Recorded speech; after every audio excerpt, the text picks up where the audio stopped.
Welcome to the Modern Toronto, a vibrant gallery where art and conversation meet in the heart of the city.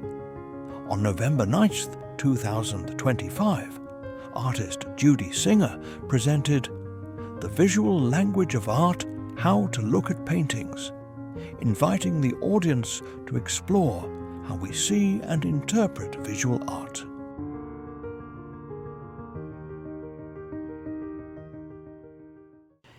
In order to acquire a new language, one would have to study grammar and vocabulary, and with practice, one might eventually become fluent in that language. Art is a complete language, a visual language that requires special skills from us. Today, I'm going to introduce you to some of the basic elements which constitute the grammar and vocabulary of painting, so that you will be able to experience the sensations and nuances which make up an aesthetic experience. Let us consider an important theoretical statement written by the French artist Maurice Denis in 1890. Quote, "It is well to remember that a picture, before being a battle horse, a nude woman, or some anecdote, is essentially a flat surface covered with colors assembled in a certain order." I'm going to say that again. It is essentially a flat surface covered with colors assembled in a certain order. So in responding to the question, what is a painting, Denis is addressing the essential qualities of a painting. The essential qualities of a painting would include the flat surface of the canvas, also known as the picture plane, P-L-A-N-E, color, line, and texture. The term texture refers to the artist's touch, or how the artist puts the paint on. Taken individually, each of these essential qualities could be a topic on itself. But when you put them all together in a painting, we have something that becomes visually complex. All of these elements combine to create a series of visual relationships. For example, if I put two lines on a piece of paper, we can only determine if one is longer than the other line by comparing it to the other one. So it has a relationship to, those two lines will have a relationship together. Also, subsequently, there's a very definite relationship between those two lines and the edges of the canvas or the paper. So really, the edges are the first lines of a composition. So just think of that. Every artist starts with the empty canvas, they have the edges, and wherever you put those two lines, it's going to relate to that edge, okay? The edges are not just the holder of the elements, but a very active and important part of the composition. As the great artist and teacher Hans Hofmann said, the first mark on a canvas is already the fifth mark. Denis refers to the essentially flat surface of the canvas. The flat surface of the canvas, I will refer to it as the picture plane. I'll always call that flat surface the picture plane. Artists create the illusion of space on that flat surface. And let's just look at this very traditional landscape painting so that we can see the different spaces in the painting. Here, in this Titian, which is a Renaissance painting, this is the foreground of the painting. This part here is the foreground. Where the sky is, back there, that would be the background, and a bit of the trees. And this part would be the middle ground. So we have foreground, middle ground, background, okay? So the space in the foreground would be the space in front, that would be in front of the picture plane. Okay, and this middle ground would be the picture plane, and this would be behind. So can you see that three-dimensional space set up? I use the word illusion because this created space is actually just an illusion. It's not real. It's not the real space we sit in. It's the illusion of three-dimensional space. The marks on the surface of the canvas are conflicted in that they are on the surface. All the paint is actually on the flat surface. And yet it creates, these brush strokes create in a space, the illusion where they're sitting in a space. This particular tension, this spatial tension, is between the elements in space and elements on the surface, is probably one of the most important relations in painting. Depending where you look at any given moment, what appears to be sitting on the surface can, in the next second, appear to be floating somewhere in space. Again, it is all relative depending on where you look. Hans Hofmann called this constant shifting in space push and pull. It's a very famous saying that he talks about the push and pull. So let's go back in time and go through how this evolved into modern times painting. So we're going to start with a Renaissance painting. This is called Titian, The Worship of Venus, done in 1518. And let's just check out how space is created. So we have all these little figures in the front, and you know that because these figures are one in front of each other, they're overlapping, and they get smaller as they go back in space. So you get the feeling of things in front of each other, behind each other, and further off in space. Plus, we have the sky, which is that would be the furthest away in space. And then kind of we have these trees, which are in the middle portion of the painting. So he creates space by diagonals, putting in diagonals. Things are in the front part of the plane, and then things are in the back part of the plane. But also, how does he keep all this together? He puts emphasis on the edge of the painting. So we have these little cherubs at the top of the painting, which we know are in front of the tree.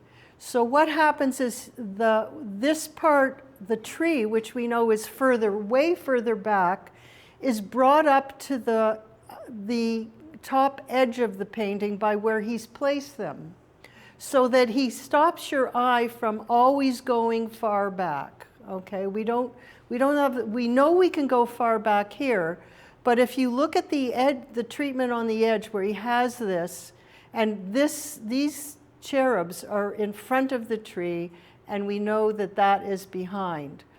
Also, what he does with the edge is he has this figure, this vertical figure, also rhyming close to this edge. So your eye can go around, but it comes back down again. What happens is your eye is stopped here. We have this figure here, which brings our eye way back down here to this figure, and then we are back in the foreground plane. So the other thing that I like to show that he does is this little tree here. If you take your finger and take that little tree out so that you can't see it, you'll see that the background and the foreground fall apart. It's too far apart. That little tree there is a focal point. You don't even know it's happening. And that focal point stops your eye from the painting pulling apart that way. Also, it's on this where the landscape ends. So we have the feeling of a horizontal line dissecting the painting right here, and it keeps your eye from separating out from the work. Also, you'll see that there is some space created down at the bottom so that these cherubs don't feel like they're falling out of the painting. And again, that lower edge of the painting holds it into the space, okay? Otherwise, all those figures would be falling right out of the painting, okay? Let's go on to the next one. This is also a Titian called the Venus of Urbino, done in 1538. And again, we have this figure in the foreground plane, and then we have these figures way in the background. But then we have this curtain, which is kind of in the middle ground of the painting. So we can go from foreground, middle ground, to background. But also we have these vertical lines which bring us back to the front of the painting. Like he's trying to keep the spaces from falling apart. And also you'll see here we have a plant on the windowsill which keeps your eye from going out the window. So your eye stops there, bringing all this back. Also we have warm colors. We've got the red of the skirt here and the red here. So your eye wants to read those two together, bringing those two spaces together, okay? Because does everybody see that? How that brings us back into the foreground space here. There's very subtle modeling in this figure. It's important to see this because I'm going to show you something else that doesn't have this kind of modeling. But this nice modeling, it's called chiaroscuro. It just means modeling from light to dark. It's the Italian word chiaroscuro. And it gives it lots of three-dimensionality. And she's in the foreground plane, and mostly we have this horizontal here, which keeps us in the foreground plane, but plays with the background space here.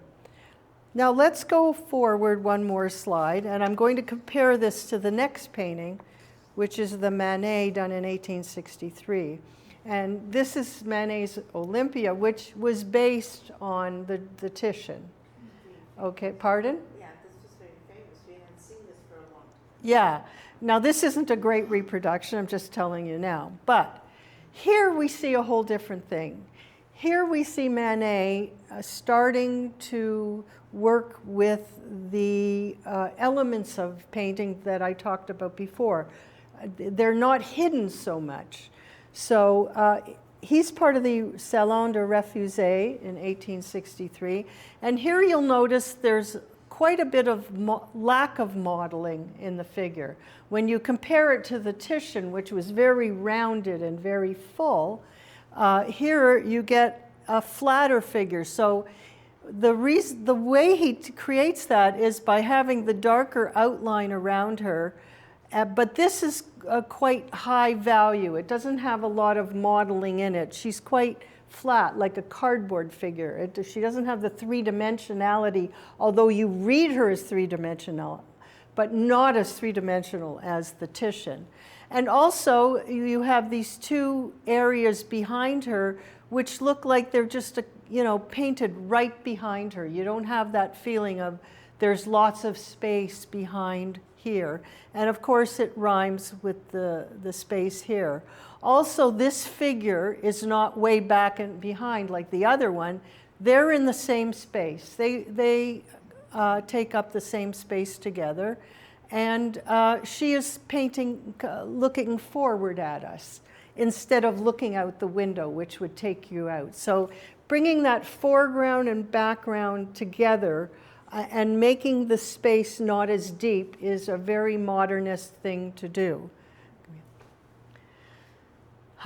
Here we have a very famous Manet, Luncheon on the Grass, done in 1863. I bring this one not because I love the painting, because I think it doesn't work really well, but he's like it's like he's grappling with the old kind of space, the three-dimensional space, but he's got a more modernist treatment of the figure who doesn't have a lot of modeling to her. She's quite flat, and so it doesn't hold together as well of these figures in this very traditional landscape.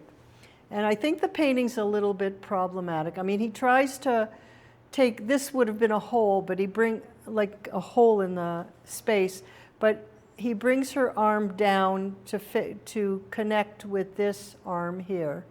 And it's in this very traditional landscape. The stuff here he's painted here, the picnic stuff, pushing everybody back into the space. I just find it's a mishmash of a traditional space with stuff in the painting that's not as traditional. Okay, the next one. Here's another Manet called The Fifer, and here he's completely taken out the details in the background.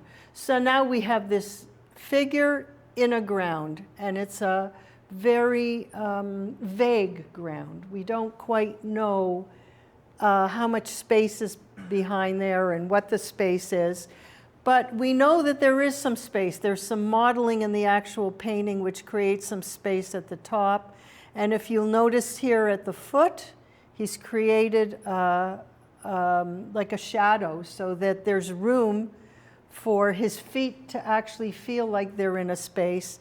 And the way he's painted it here, in the actual painting, there's a little difference between the color here and the color here. You can just see a hint of a line there where you might suggest that there's a space behind and that there's space for his feet to sit in. Also, the format of this standing figure with this vertical painting, giving just enough space around the figure to hold him in. If that painting was bigger, there wouldn't be there's a good proportion between this space and the figure itself. So we have a really good proportion so that the edge starts to work really well in how it holds the painting together. So here we're moving forward in time to Monet, and this is one of the first Impressionist paintings. This is called Impressionist Sunrise, done in 1872. And here we get the artist really rejecting that academic finish that we saw in the Titian. Now we're getting the brushwork and the paint surface. You can see the paint. This is what makes it modernist, that all these elements that were kind of downplayed is now like in your face. So we see the brushwork. And you'll notice there isn't a lot of things outlining anything. These ships are just, they shift from this color to this color. There's nothing outlining it. And the same here. How we get around this painting, it has to do with the direction of the brushwork and the changes of color. So if you notice this top edge of the painting, the brushwork feels like it stops at the edge. You don't feel like the brushwork can go outside of the edge. So it takes your eye around like this, and then there's some brushwork. We're down at the edge, so we're back here, down here, and then all these individual brush strokes come out in the space. They're pushing everything back, even though all that brushwork is on the surface, and yet it looks three-dimensional. It looks like it's in front of these two boats that are here. So getting around the painting has to do with the directions of the brushwork. Here we have a lot of horizontals and verticals, and yet this brushwork which goes around like this and stops at the edge, so that the edge becomes a really strong holder of the composition.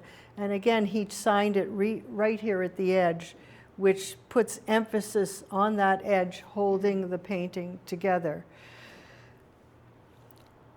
Here's the Renoir nude and sunlight done in 1876. And again, we have a traditional figure in a ground, but the background holds her in the space really well. And it's all, again, to do with the direction of the brushwork. In this upper left-hand corner, we have the strokes coming down this way. They change direction here. The same here, they're coming down this way. And here at the bottom right-hand corner, they're coming up this way. And then we have brushwork coming back and forth here at the bottom. And a lot of the light in her shading is also in the background and the foreground. So it brings her close together back and forth. It's not like she jumps right out and the background is behind her. This background kind of comes forward and envelops her in the space. And again, there's this perfect amount of space around the edge where she is standing in relation to the edge of that painting. If there were more space, she wouldn't be the focus. There would be too much space around her. So there's a perfect amount of her figure and how it relates to the edge. And you know how I talk about how the edge of the painting is so important to holding things together. Okay. And here we have a Cézanne, Mount Saint Victoire, done in 1886. And here we see a furthering of this idea, where we have this landscape and we have a tree. And the space here is really interesting. You'll notice that the tree is in the very front of the painting. We know that that is in front of all of this. And yet when we go up the tree, the leaves, the branches of this tree are in the sky, which is the furthest most part that goes back. The sky is way in the back, except that the tree is bringing all that forward, and this edge becomes very important because these, the brushstroke and the trees branches stop right here. So you read up the tree and you're brought forward in what would be the most furthest part back in the space starts to come forward. You do read it, if your eye goes back here, you read this as a very far space going back where the mountain is very far back here. But here's what he does here. He brings the tree branch here up to the upper edge. And you can start to see how important the edges are. And here also, we have branches here, but this is coming from another tree that's out here, okay? That is not part of that tree. So again, when you read this, your mind knows that it's coming this way into the painting. You come up the side here, but you read it this way, and it puts a lot of pressure on that edge to hold the painting together. So there is a lot of push and pull in that painting. Okay. Next one, yeah. I love this painting. It's Madame Cézanne in the Conservatory. Cézanne, still 1890. And here again we have a central figure, a woman sitting, Madame Cézanne, on a chair in the conservatory, okay? We have the central figure again, and yet if you look at the background, there's a lot of things breaking up the space so that you don't read it as so much behind her, even though it's behind her. Look at this tree coming from the upper left-hand corner. And here he's drawn the wall broken so that it looks like the tree, which we know is behind her, is coming forward into her right shoulder here. So he's breaking up your perception of three-dimensional space right here. Also, we have this diagonal of the wall going up here, but he's broken it up so your eye kind of stops here. It keeps on going. And we can't go out the painting because here we have a very strong vertical. These plants are cut off here, the flowers, and we have a vertical which makes this edge very, very strong in the painting, okay? So you don't go outside the painting, you come back into the painting. As you go down here, you come around to the bottom, and you have these beautiful ovals of her arms and her tilted head, and you'll see the painting in her face is very similar to the background. So that there, again, he's taking away this perception of her way in front of the space.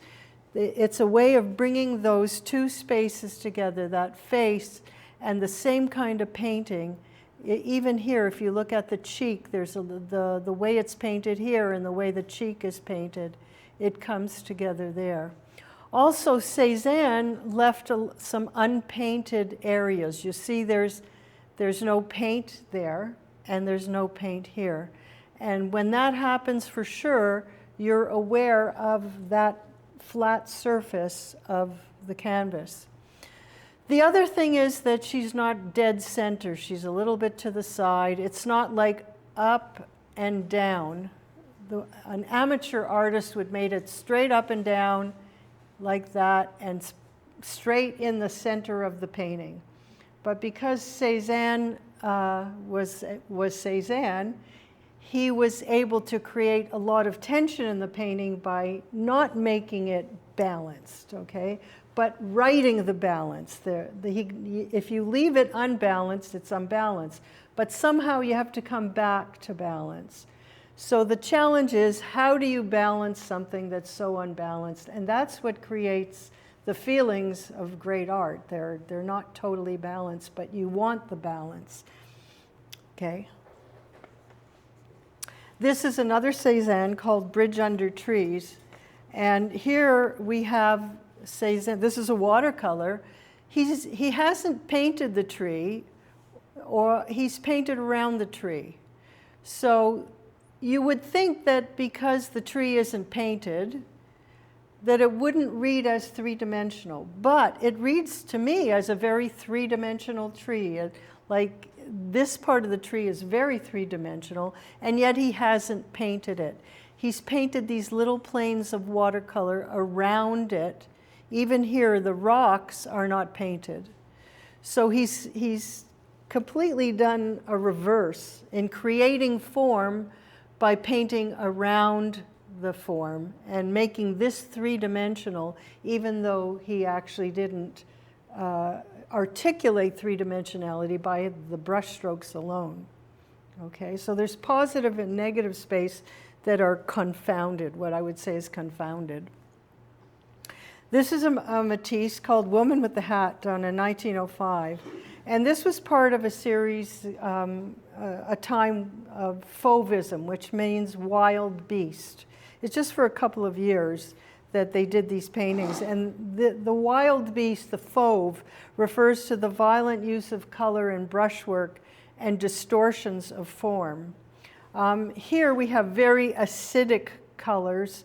And color is not just a definer of form, but it becomes something that the artist uses for its own abstract pictorial ends.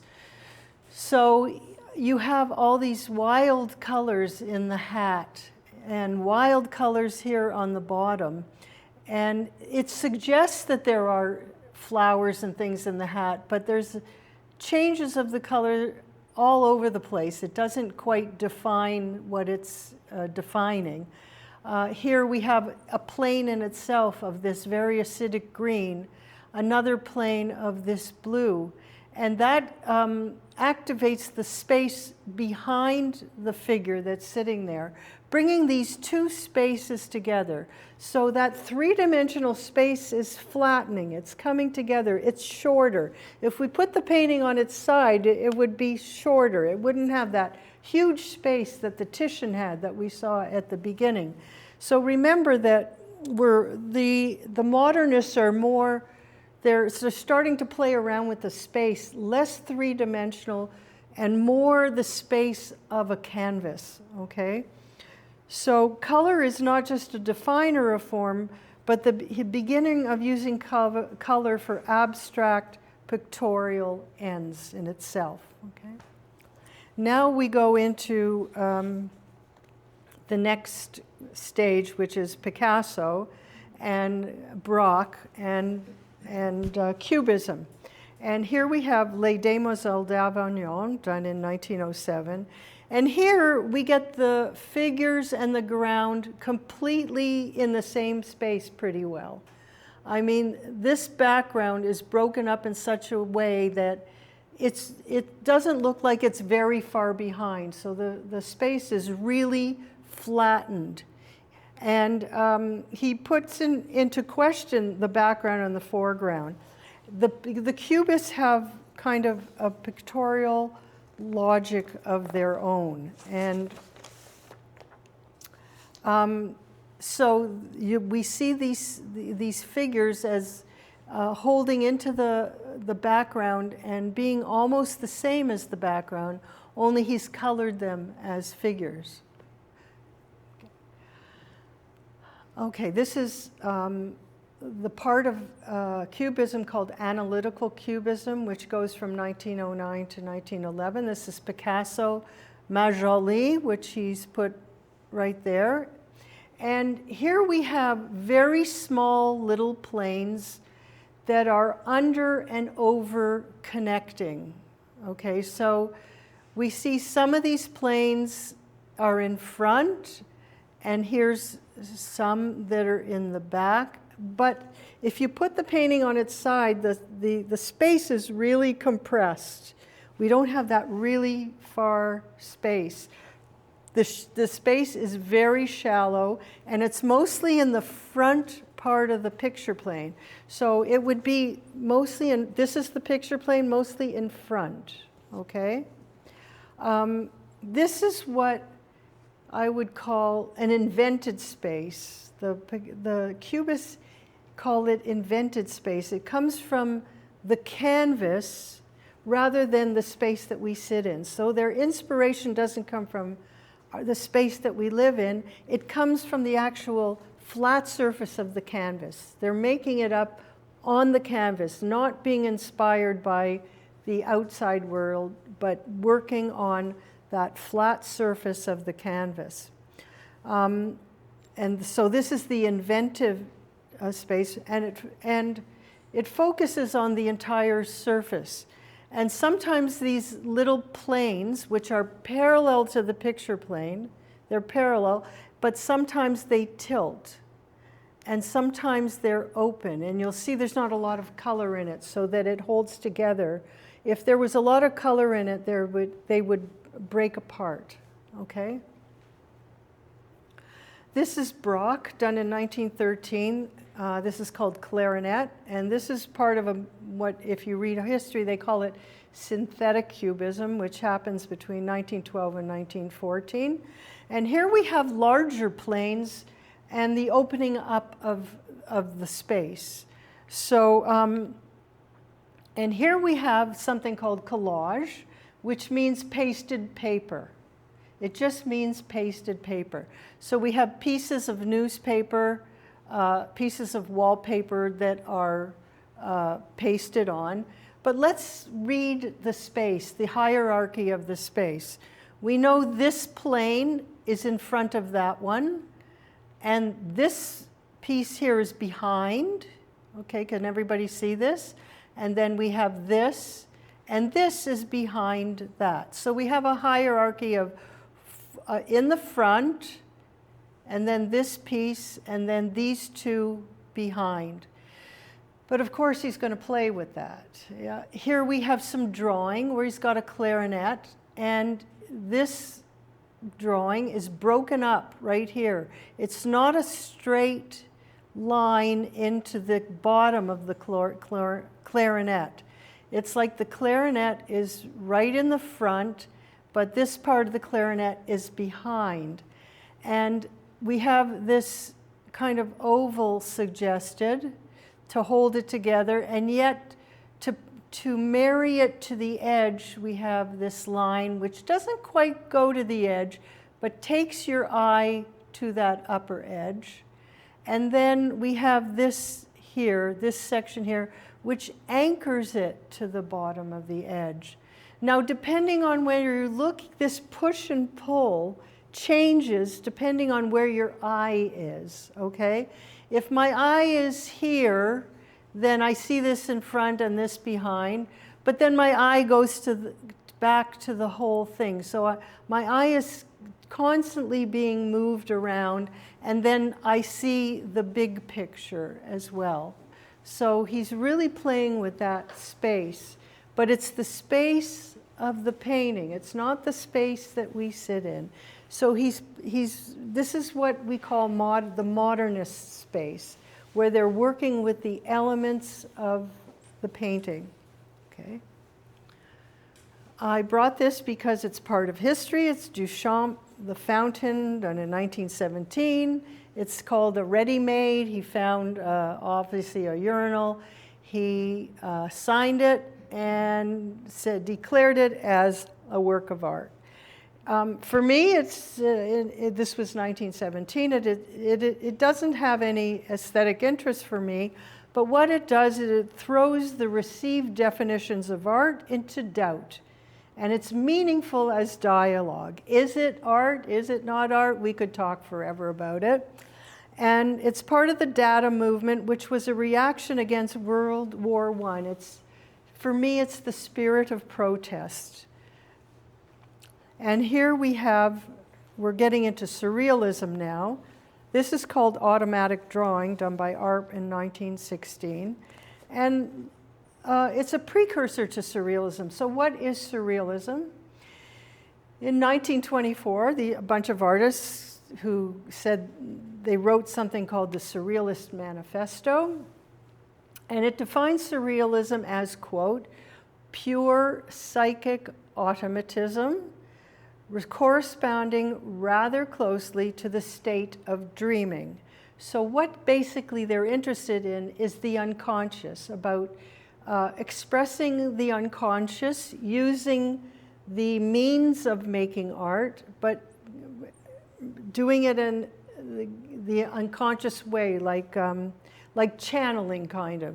So here we have this drawing of art that looks very random, and yet, there's still, we have to figure out where it goes here, and he still was concerned with how it fit in the edge and the push and pull of the painting.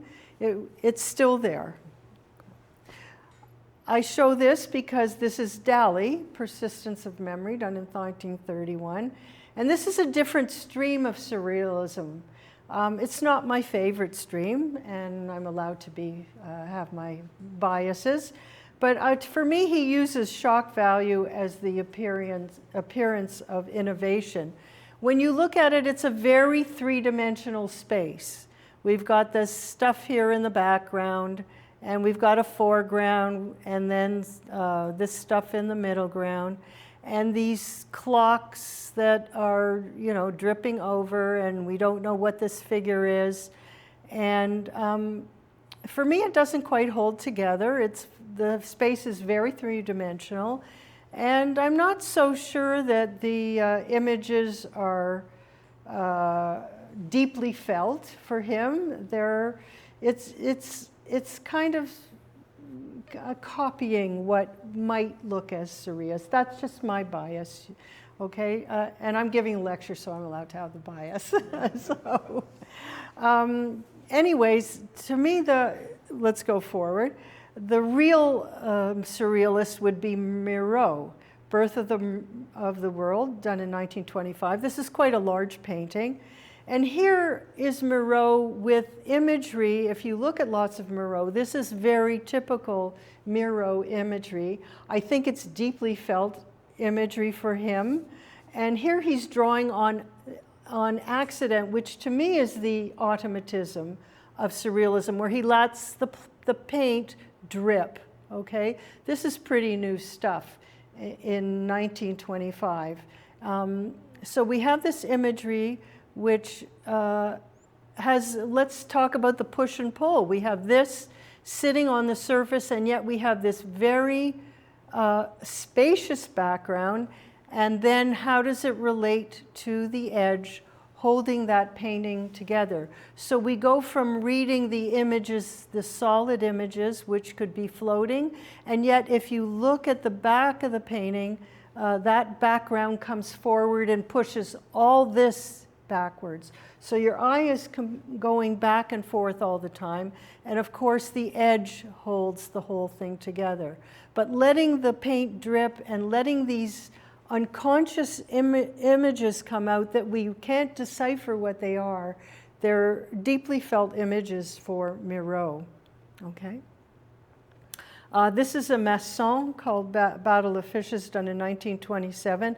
And here again, this automatism where the artist lets themselves just create shapes and alluding to forms, drawing on accident, just being in an unconscious state while they're working. These areas actually he used glue and dropped sand on them, some of them, and we have the push and pull between the drawing here and then these blobs here, and you get this nice push and pull happening with it, okay? And here we come to Jackson Pollock, number 1, done in 1948. This is a very large painting, 67 inches by 104 inches. And this is the beginning of the movement called abstract expressionism. And for me, abstract expressionism is the combination of the cubist space and the surrealist ideas of letting the unconscious and being in that unconscious flow when the artist is painting. So Pollock put rolls of canvas on the floor, and it was like a dance. He just let the painting splatter off his brush. And what happens this is a very large painting. Of course, the slides don't do it justice, but that's what we have. You'll see that we have lines that are going all over the place. They create this web, kind of this web. So there's this solid form of a web, and yet when you don't look at the solid web and you just look at the lines, you can see through to the background. And these areas here, you'll see the edge becomes a very strong holder of that painting. I don't feel like I can go outside of the painting because look at how that drip is at the side of the painting. Here, even some paint at the edge, which keeps your eye from going out. You're always reminded that that edge is holding this web of splattered paint together. It reads as a solid web or as something that you can see through. You always see the background surface of that canvas there. And that's, for me, this is the combination of the cubist space and the surrealist automatism. So here we have Helen Frankenthaler, Mountains and Sea, done in 1952. And in 1951, she goes to Pollock's studio and she sees him, his paintings that he's done, and she's greatly influenced by him. She had a very classical training, and she started, after that visit, she also would roll out her canvas on the floor, and she would use this staining technique. Remember, they didn't have acrylic paints yet. This is oil paint, and the paint is just soaked into the canvas. This is also a very large painting. And so we have areas of raw canvas showing through, and yet we have these shapes here which can read as cubist shapes in a way. They read as shapes, and yet you read them, you can look at the whole painting as one space, or you can go from place to place, from plane to plane. And we've got these beautiful paint handling where the paint, it seems to be part of the canvas instead of just sitting on top of the canvas. So the canvas becomes positive and is associated with the flat surface, and it unifies the space. Okay. This is a Kenneth Noland. It's called Drought, done in 1962. And this is part of a series called the Target series. And here he uses the center as the ordering device of this painting. And also, a lot of this is also stained canvas. So the colors are stained onto the canvas, and yet some of the rings of the outer rings are painted in a hard edge, and some of them are soft edge. So that it feels as if you read it as one image, but then you go from ring to ring to ring, and then you read it, how does it relate to the edge? And it's interesting because it's right in the center, and I think I said before, the center is a very difficult place to be. It's the most settled place. But you'll notice as he goes to ring to ring to ring, it's different everywhere. Even around here, the drawing is not hard edge all the way around. It's like he changes the touch of it. We've got open spaces here. We've got these very soft space. So we read it as a single image, and then we read the image and how it relates to the edge as well. And the square is really hard to work on. It's very, what's the word? It's even all around. So it's difficult to get it to be interesting. Next one. Here we have an Alinsky. Unfortunately, these slides do not do anything good for the Alinskys. This is a large painting called Pink Alert, and he did this in 1966. And what he wanted to do was to create color that was in the air. So he didn't want it to be a solid thing. He wanted to be space. And he started using spray painting. So this is all sprayed. What you can't see is the different layers of paint and how subtly these areas, this area is different from this area and this area, different shades of pink. But he always usually puts this painted edge in, and here it's right on the bottom, so that your eye stops. Now, if you can take that bottom edge out, like here, with your eye, you'll see the painting will just fall out the bottom. But here, he paints here so you are reminded that you have an edge that you have to come back into. And also here, instead of painting that right at the edge, it's as if that space comes behind but comes up again at the edge. Okay? You have to see them. They're beautiful in the space. But just so you get the idea, okay? And the last painting, which I love talking about, is Hans Hofmann. This one's called Memoria and I Turned, done in 1962. And here we go. We have the bare canvas at the back. He's painted all this area here. And you might notice that this lower left-hand corner, he's left unpainted as well.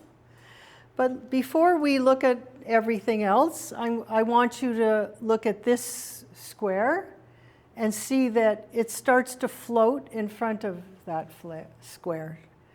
But if your eye ends up here where the blue is, then this starts coming forward and this goes back. Do you see that? Yes. So depending on where your eye is, and he moves your eye around like nobody else. So we see these things, we see the whole thing, and then if you look at the entire painting, you'll notice this here is the same as that. So that that corner and that corner emphasizes the fact that that bottom edge stops right there. And yet your eye goes from there to there. And then, of course, your eye goes up the painting as well. It stops here. And this push and pull that Hoffman talks about is right there. And they often, in the literature, talk about Hoffman's rectangles. And go get a book on Hoffman. He's like the guy. So, okay, so we have looked at quite a few paintings and have discovered the workings of the visual language of art. So what's the point of all this? Well, you might remember that at the beginning of my lecture, I used the words aesthetic experience. And for me, the aesthetic experience is the whole thing. It's exactly the point. Just try to recall how uplifted you feel when listening to great music by Bach or Mozart or Beethoven, or the connectedness you experience when reading a well-turned phrase in a poem by Wordsworth or Eliot. To quote the writer Iris Murdoch, art invigorates our best faculties. It inspires love in the highest part of the soul. She's describing exactly an aesthetic experience. Meaning comes in the looking at and in experiencing the visual relationships and harmonies of color and form. In a great work of art, every brushstroke is infused with the energetic living urgency of the artist. There's an actual feeling of presence coming from the artist who created it. Hoffman says that the life-giving zeal in a work of art is deeply embedded in its qualitative substance, how good it is, the quality of the painting. The spirit in a work is synonymous with its quality. The difficulty with the concept of quality is that it is not easily determined and not often agreed upon.